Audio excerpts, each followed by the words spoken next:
በስመ አብ ወወልድ ወመንፈስ ቅዱስ አሐዱ አምላክ አሜን። ዓርብ የሚነበብ የአቡነ ሀብተ ማርያም ገድል። አብን በልብ ወልድን በቃል መንፈስ ቅዱስን በእስትንፋስ መስለን ሦስትነትን ስለተናገር በባህሪ በሕልውና አንድነታቸውን አምነን በዕለተ ዓርብ የሚነበበውን የአቡነ ሀብተ ማርያምን ገድል እንጽፋለን። ከዚህ በኋላ ወደ ምዕራብ በመለሰን ጊዜ ብዙ ቅዱሳን ሲመጡ አየሁና ከእነርሱ ጋር በአንድነት መሄድን ጀመር። ስንሄድም ብዙዎች አጋንንት እየተደነባበሩ ወደ ታች ሲወርዱ አየን። የእሊህ አጋንንት ስራቸው ምንድነው ብለን እርስ በርሳችን ስንጠያየቅ ከኛ አንዱ ስራቸው ማን በነገረን ብሎ ተመኘ። ይህንንም ስነጋገር መንፈስ ቅዱስ ከቅዱሳኑ መካከል ለይቶ ወሰደኝ። እሊህም አጋንንት ወዳሉበት አደረሰኝ። ነፍሱን ከስጋው ሊለዩ ወደው አንዱን ሰው ሲይዙት አየሁ። ያን ጊዜም ያችን ነፍስ አምጧት የሚል ቃል በእነሱ ላይ ስለተነገረ ከዚህም ቃል ጋር አምጧት የሚል ቃል ስለተጨመረች ያቺ ጎስቋላ ነፍስ ከስጋዋ ተለይታ ፈጥና ወደ ሲኦል ወረደች። ይህን ሁሉ ካየሁ በኋላ ተመልሼ መጥቼ የተደረገውን ሁሉ ለቅዱሳኖቹ ነገርኳቸው። በዚህን ጊዜ ያችን ነፍስ ይቅር ይላት ዘንድ ስለሷ አንድ ሁነን ልዑል እግዚአብሔርን ማለድነው። ለጣዖት ስትሰግድ ስለኖረች ይችን ነፍስ አልምራትምና አትድከሙ የሚል ቃል ከልዑል እግዚአብሔር መጣልን።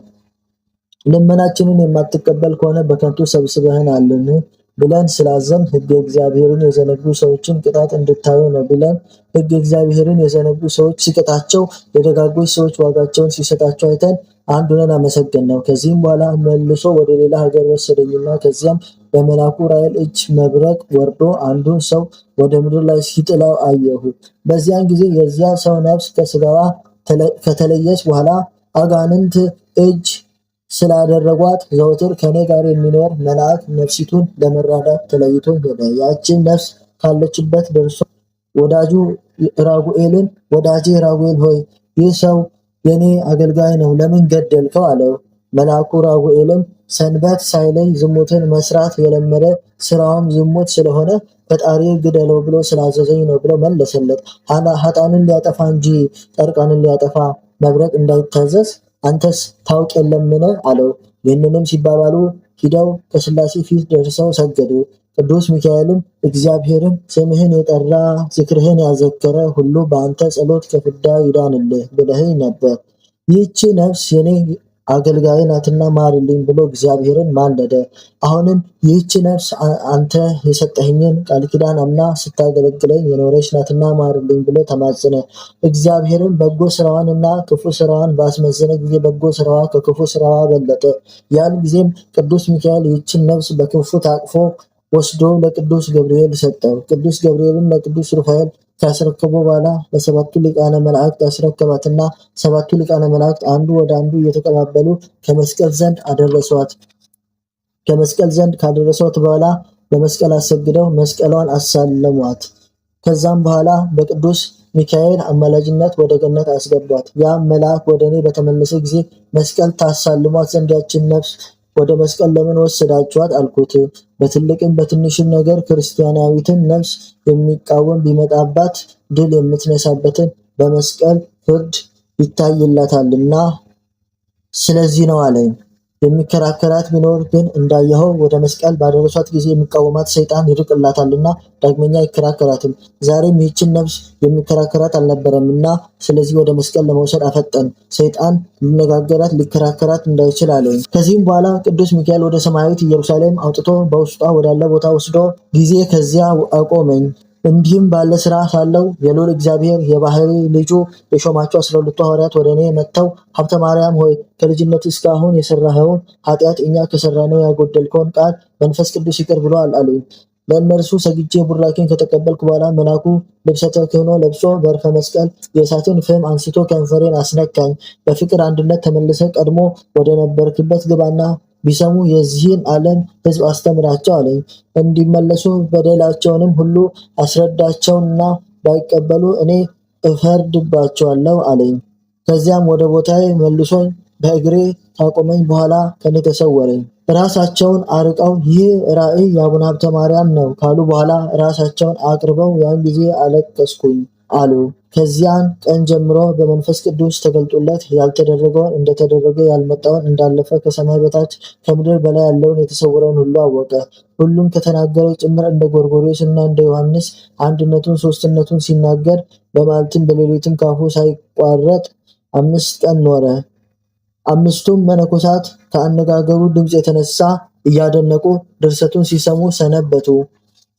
ወዳጄ ሀብተ ማርያም በ5ቱ ቀን የተናገረውን ምስጢር እስኪሞት ድረስ ለማን እንዳትናገሩ የሚል ፍጹም ኃይለ ቃል ከሰማይ ወደ እነርሱ መጥቶ ተነገረ። ከሞተ በኋላ ግን ያስተማረውን እና የተናገረውን ምስጢር ለሚያስተውል ሰው ንገሩ የሚል ነው። እሊህም ክቡራን ሰዎች ይህን ከሰሙ በኋላ ስላዩት ስለሰሙት ነገር እጅግ አደነቁ። የተገለጠለትንም ምስጢር የተናገረባቸውም ዕለታት የታወቁ ናቸው። እሊህም 9ኙ የጌታችን የኢየሱስ ክርስቶስ በዓላት፣ 33ቱ አምላክን የወለደች የቅድስት ድንግል ማርያም በዓላት ናቸው። ከንዑሳንም የመስቀል በዓላት፣ የ12ቱ ሐዋርያት በዓላትና ዮሐንስ መጥምቅን በዓል ናቸው። ትንቢትን የሚያናገር ክብርን የሚያሰጥ መንፈስ ቅዱስ በመጣለት ጊዜ አንድነቱን ሦስትነቱን ለማረጋገጥ አባታችን አቡነ ሀብተ ማርያም ፈጥኖ ከተነሳ በኋላ ወገቡን ታጥቆ ፊቱን 1 ጊዜ 2 ጊዜ እያማተበ 4ቱን ማዕዘን በትምህርተ መስቀል ባርኮ ሰማዩንም ምድሩንም ከባረከ በኋላ አንድ አምላክ በሚሆኑ በሦስቱ ስም አምኜ እያመንኩና እየተማጸንኩ ጠላቴ ሰይጣንን በእናቴ በቅድስት ቤተክርስቲያን ፊት እክዳለሁ። በዚህም ምስክሬ ቅድስት ማርያም ናት፣ ጸወን ደገፋ የምትሆነኝ በዚህም ዓለም በወዲያኛውም ዓለም ለዘላለሙ አሜን። ይህን 23 ጊዜ ከደገመው በኋላ መንፈስ ቅዱስ እንደተገለጠለት ትንቢቱን መናገር ይጀምራል። የተናገረውም ትንቢት በሌላ መጽሐፍ ተጽፎ አለ።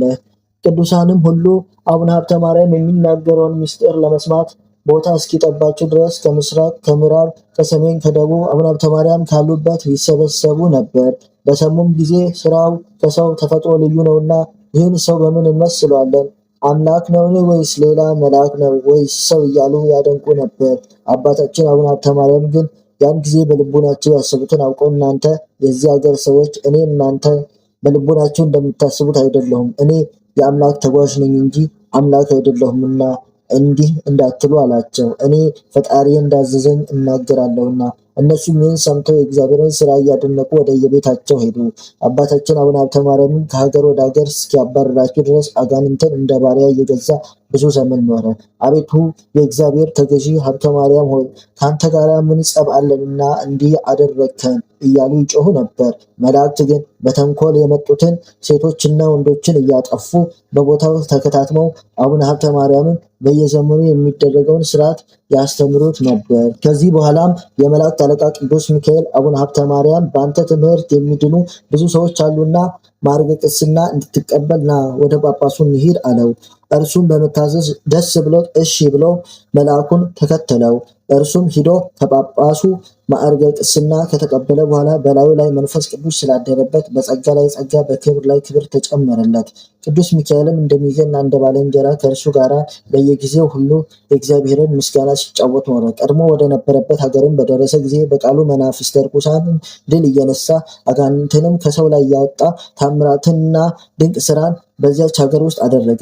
ከዚህ አስቀድሞ ጓና በምትባል ሀገር ይኖር ነበር። በዚህም ሀገር ሳለ መንፈስ ቅዱስ ባደረበት ጊዜ እንደ ኤርሚያስ እና እንደ ኢሳያስ የአንድነቱን እና የሶስትነቱን ምስጢረ መለኮት ተናገረ።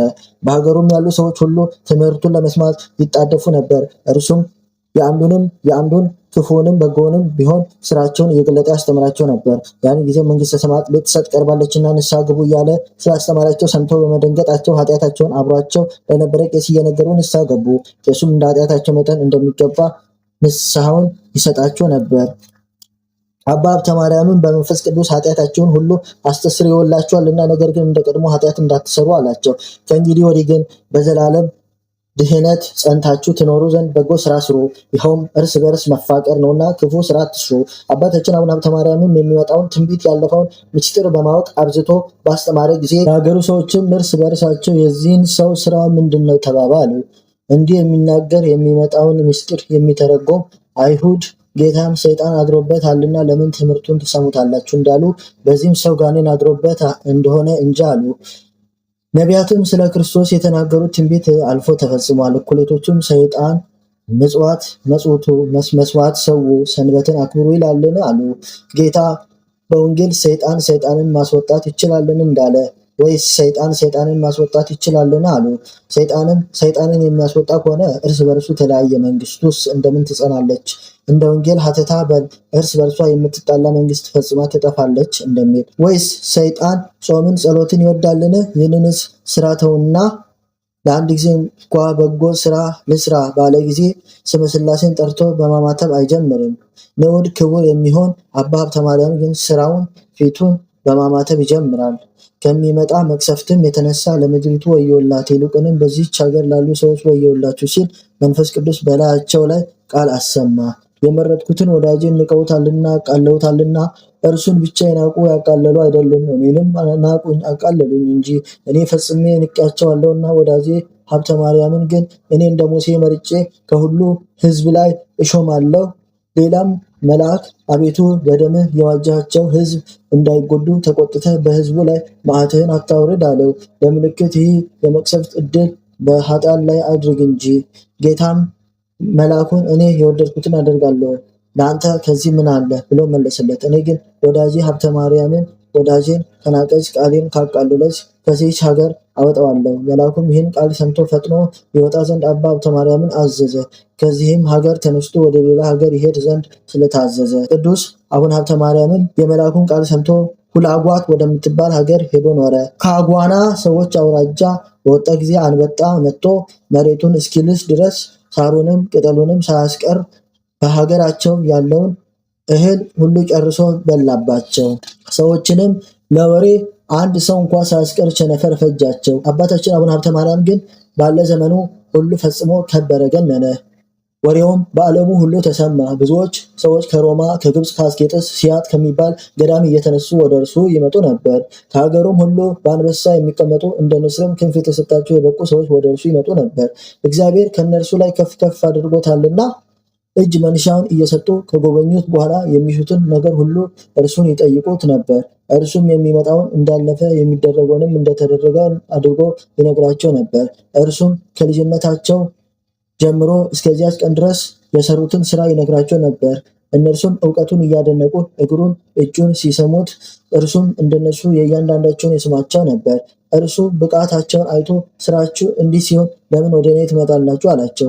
እነርሱም በማናቸው ስራ እግዚአብሔርን በለመነው ጊዜ እርሱ በኢትዮጵያ የሚኖር አንድ እንደ ሙሴ ያለ ሀብተ ማርያም የሚባል ወዳጅ አለና ሁሉን ስለሚነግራችሁ ዘወትር እርሱን ጠይቁት ብሎን ስላዘዘን ነው አሉት። የእግዚአብሔርን ቃል ስለሰማን ወደ አንተ መጣን። እርሱም ከሩቅ መምጣታቸውን እያደነቀ ቅዱሳንን በፍቅር አንድነት ይሸኛቸው ነበር። አባታችን አቡነ ሀብተ ማርያም ከዚህ ዓለም በሞት እስኪለይ ድረስ ከሩቅ እየመጡ ቅዱሳን ዘወትር ሲጎበኙት በእንዲህ አይነት ስራ ኖረ። ዳግመኛም አብረውት የሚቀመጡ 3 ልጆች ነበሩት። አባ ሀብተ ማርያምም ልጆቹን ልጆች እኔ ሳላያችሁ እንዳትበሉ እንዳትጠጡ አላቸው። ከስስቱ ብዛት የተነሳ ያደረበት ሰይጣን በመብል ምክንያት ይሁዳን እንዳታለለ እናንተንም እንዳያታልላችሁ። እኔ ሳላያችሁ እንዳትበሉ ያላቸው ነፍጎ አይደለም፣ ከጠላት ወጥመድ ሊጠብቃቸው ነው እንጂ። እነርሱ ግን አባታችን አንተ እንዳዘዝከን እሽ አንበላም ካሉ በኋላ እነርሱ ግን ከእርሱ እየሰረቁ ይበሉ ነበር። አባታችን አቡነ ሀብተ ማርያምም አድሮበት ባለ በመንፈስ ቅዱስ እየተደበቁ ሲበሉ አውቆ ተንኮሉ የበዛውን ከነሱ አንዱን ልጄ ከኔ ጋር መኖር አይገባምና ከኔ ተለይተህ ሄድና በወደድከው ተቀመጥ አለው።